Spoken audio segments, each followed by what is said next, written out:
All right, we have one of the newest members of the UFC roster with us right now. As we confirmed on Friday night, this man, Ike Villanueva, will make his octagon debut on Wednesday, May 13th in a heavyweight matchup against the returning Chase Sherman. The Hurricane will be rolling through Jacksonville, Florida, but before he does, he's stopping by this particular program. Welcome to the UFC, Ike. How are you? Man, it's been a dream come true, man. It's a lot of hard work, man. A lot of long nights, man. A lot of nights shedding tears, man. Just hard work, man. Blue collar type guy, man. That hard work finally paying off, man. But it's not done yet, man. It's a lot of work what you be done now. You did it, man. I mean, we've done it. I'm just excited. Finally got to call. Remember we talked last time, brother. It was like, man, it was big, brother. It's like, man, it's a long journey, bro. But hey, you keep pushing, you keep working, man. The hard work will pay off, and I'm hoping these younger guys, they see what I'm doing. 'Cause I've been down the road. I've been at those points where it's just you in the back of the locker room, Because when you're up there at the highest point in MMA, everybody's like, they love you. And you take that loss, they forget about you real quick. So I've been there, man. But now, man, it's my time, man. I'm excited for it, brother. It's interesting you mentioned the losses and how people can kind of turn on you, because I've talked to fighters over the years and they say that is the most important lesson you can learn in the fight game is, when you're winning, everybody wants to go out and drink beers with you, but when you lose, they just stop talking to you altogether. Would you agree with that? Oh, yeah, man. I had plenty of, man. You look at all my friends on Facebook, probably know half of them, man. When you win it, oh, man, hit the like button every time, man. This shit, you lose, you ain't heard nothing. There's people that have been hitting me up. I ain't heard from him in 2 years since I was fighting for Bellator, and all of a sudden, hey, I respect it, appreciate it, thank you, but I'll keep it short, man. I'm gonna stay loyal to my day ones, man. My fight team, my family, and that's all I need, man. My sponsors, I keep my tight circle, man. I'm more older in the fight game, so I think my time being UFC now, it'll benefit me now because I got less distractions, man. I'm doing it right now for my family, and I got a newborn on the way in September, man. My baby Gigi. That's what I'm doing it for, man. I'm excited for it. Congratulations on that, man. So is that gonna be that's your third kid? Yeah, that'll be our third official. My wife has two. I have two. This is our first together, man. So I'm excited, brother. This is like, man, and when this happened, it was just a blessing for both of us. And man, then my wife's from LA, big Kobe Bryant fan. So we're dedicated to that name. You got to give it the name, Gigi, man. You got to love that, Gianna Gigi. She's the next one, but that's gonna be my next little. That's going to be my prospect coming up. That'll be the next one. That's amazing. So now you're in the UFC, and all the Johnny-come-latelys are coming out wanting to talk to Ike Villanueva now. Does it feel like surreal to hear those words, welcome to the UFC? Like the more you hear it, is it just like the strangest sound in the world? Yeah, it does. But, like you said, as a fighter, you dream it, you believe it, it'll come true. But you got to keep pushing, man. But it's amazing. It's like a long road, man, because I work my butt off, and I tell everybody, I'm going to the UFC, and regardless of age, man, I'm just that hard-working guys. Coach Dan Pineda, man, I love that guy to death. He's been my brother since day one. He worked my butt off to get here, man. So we're showing, man. The young guys in the gym, they're looking up to me. They're like, man, Hurricane, you did it, man. You told us. And I tell everybody, they're like, man, it's like it's meant to be because you're telling people it's going to happen, and here it is. And, man, it's just a dream come true. Blessing, all glory to God, man. I'm very thankful, man. So after the news came out, I was scrolling through social media. I saw you had done a Facebook Live earlier in the day, and you had told your friends and family that you had a really rough day at work, and then you got a call or a FaceTime from your manager, Jason House. Walk us through that day. Like, why was your day so terrible, and then what was that phone call like for you? It was just a busy day. We had, right now during the COVID-19, we got a lot of stuff going on. We just got to be ready for everything. And so at work, there's little room for error right now because everybody's in a tight boat. So we're pushing out working. We're lucky to be working right now at this time, man. I work for Hunting Energy Services. Jack Beck, Andrew Cousins, Vin Lee is my big bosses over there. We make sure we're on our tight game. So I'm leaving work that day. It was just, man, that was the day Texas opened up everything here. Man, it was during the COVID-19, they opened the restaurants up. And that day I get off work. I was going to plan to go pick up my wife, take her to dinner. And so after that, I'm walking to the truck, and Jason video called me. And Jason, looking at it, I was like, damn, House, he's butt down with me, bro. What's going on, right? He goes, always a text message, phone call, never a video call. So I was like, man, something's up, bro. Something is up. And I took my work boots off, and before I got started the truck, I called him. All he said is, we did it. He goes, UFC.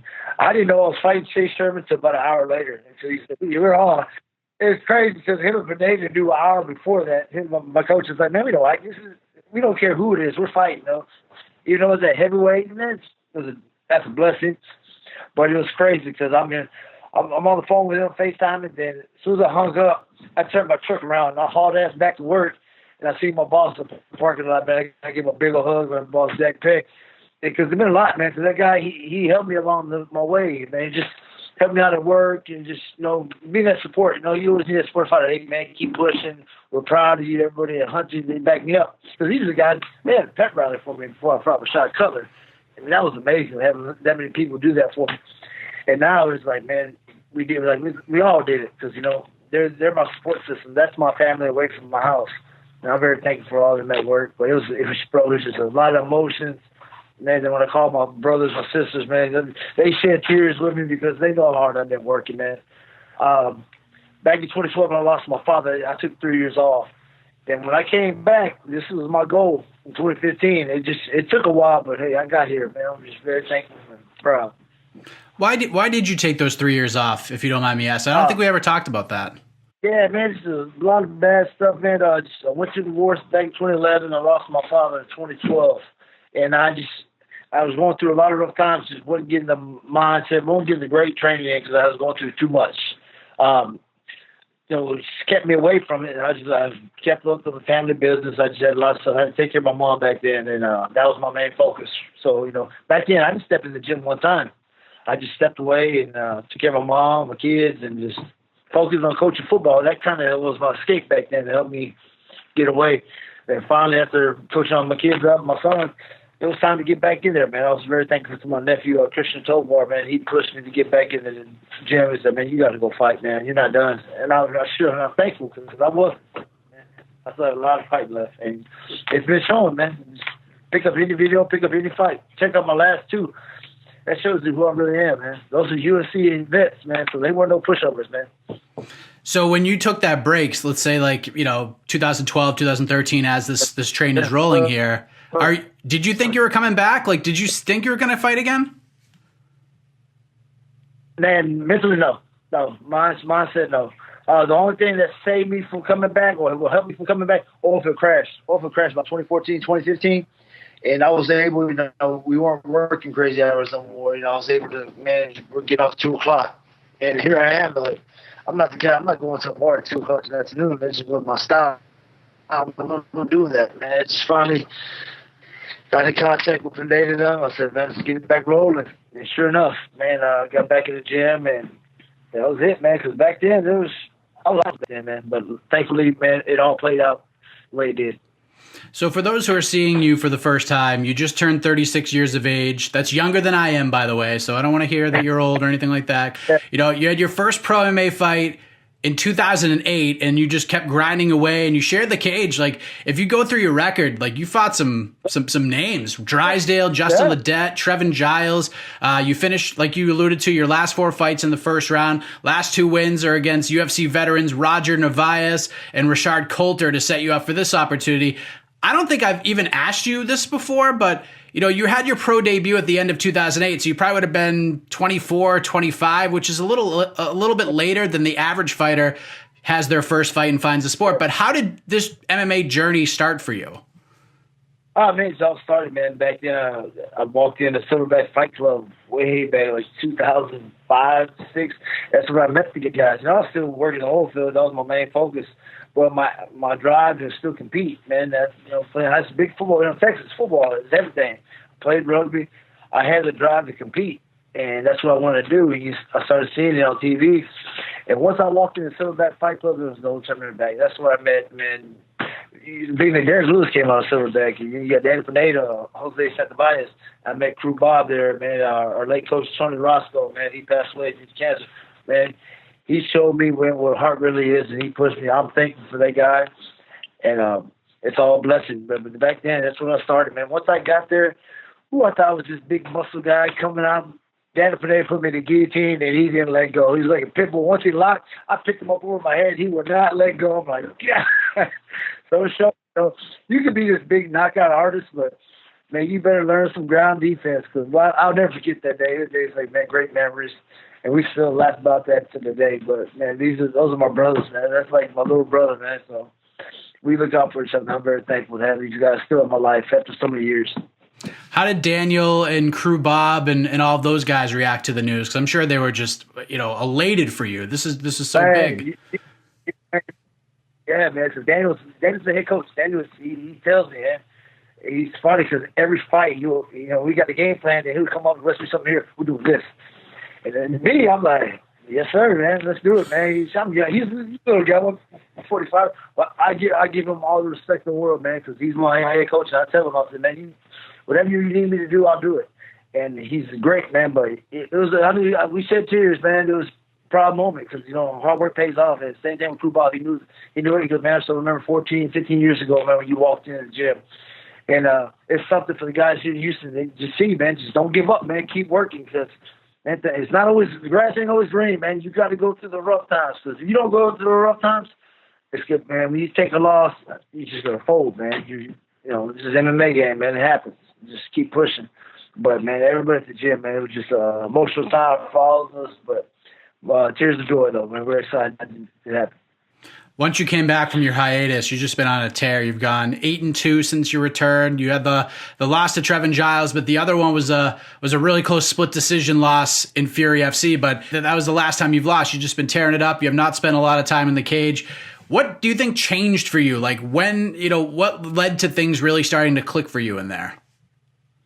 Man, after that, man, just pissed off, man, on fire. It's like, man, that fight, that split decision loss, I was just living that day because, man, it went from being a five-minute fight.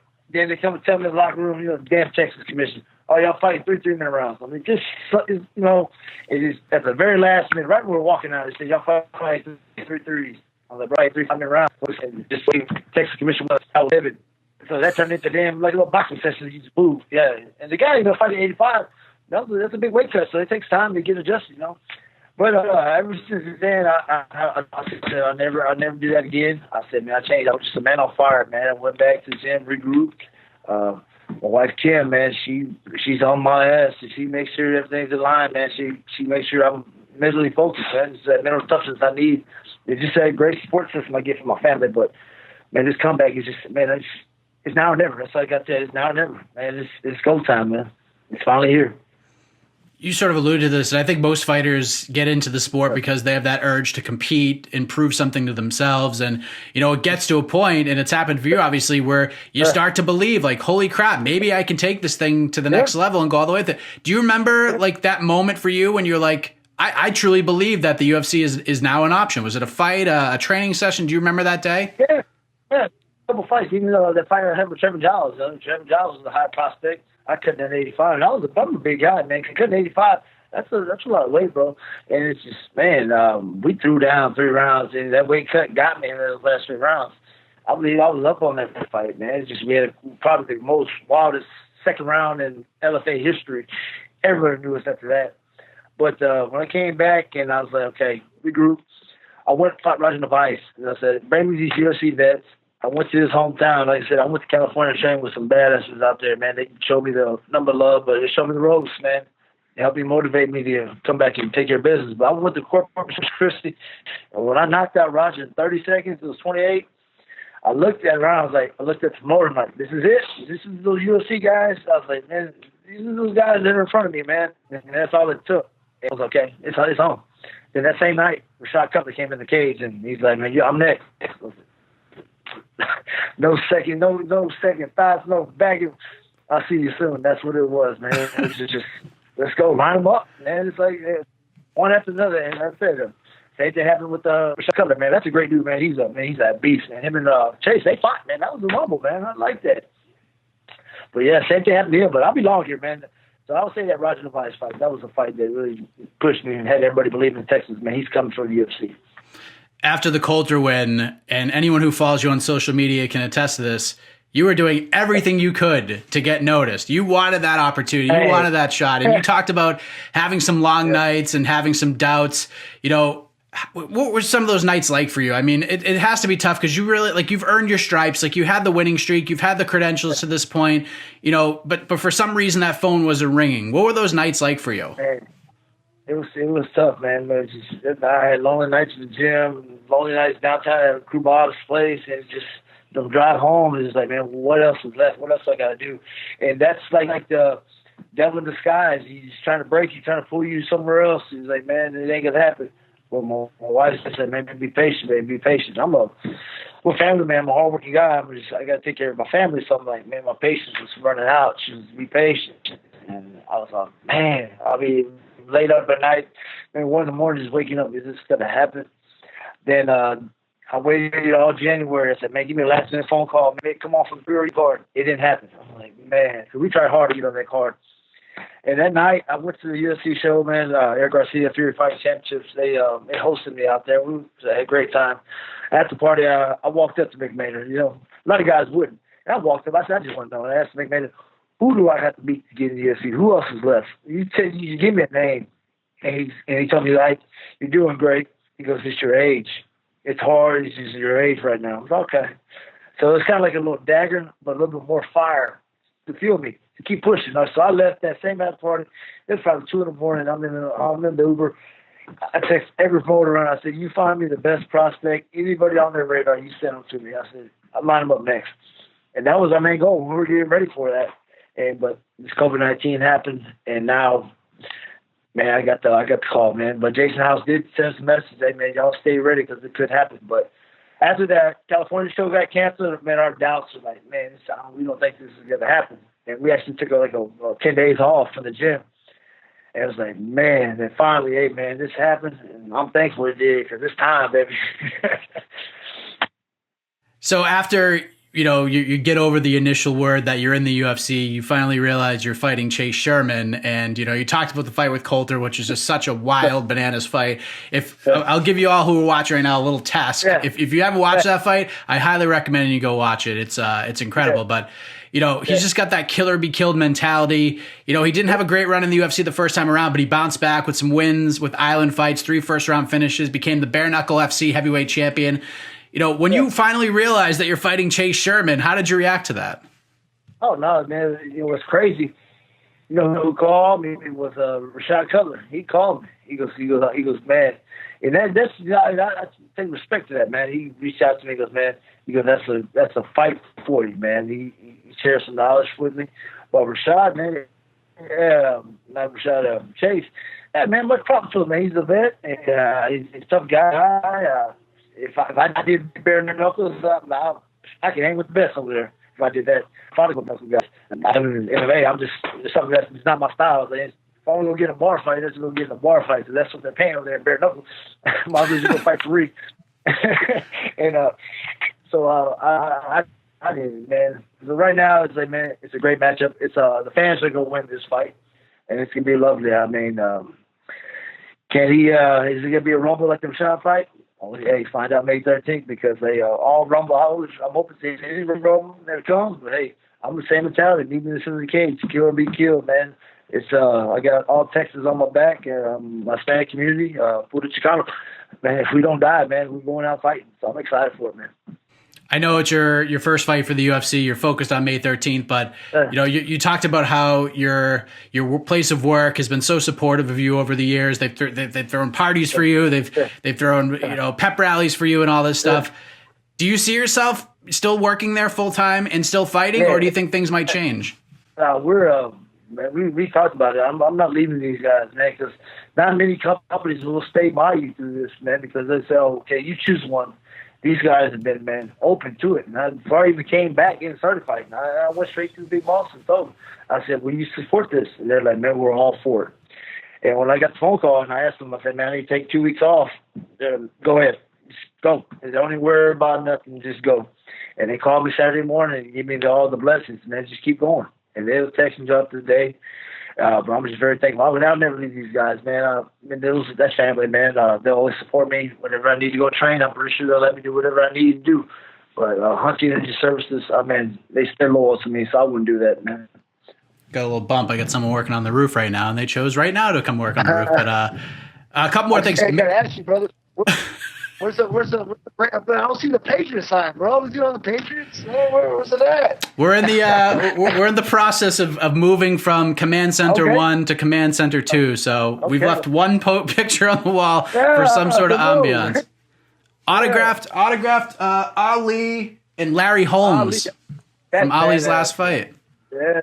I actually met Larry Holmes when I was a kid. That dude's a monster, man. That's awesome, bro. That's crazy. But now you get to try to make some history in your own right. May 13th, 2020, Ike Villanueva versus Chase Sherman in Jacksonville, Florida on ESPN+. What is this headline going to read when it's over, Ike? Woo. Oh, man, that's all I just say, man. The hurricane has landed.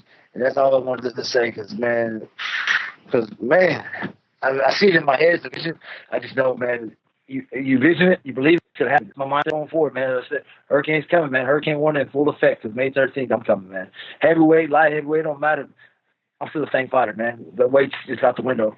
And thank you to everybody, but just for everybody back home here in Houston, everybody in Texas, all my family, man. This is big. And I ran the sports agency, Flawless Fight Club. It's go time, man. I'm ready.